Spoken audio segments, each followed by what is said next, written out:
Ajmo svoje trčati, ajmo, ruke rade. Tako, ruke rade.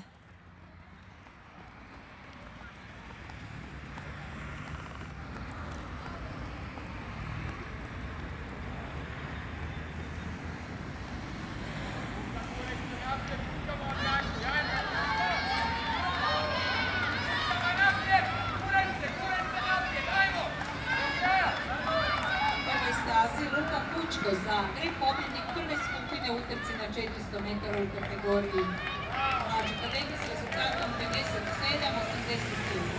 Drugi je u Čižu Dostoji Dominik Uzor.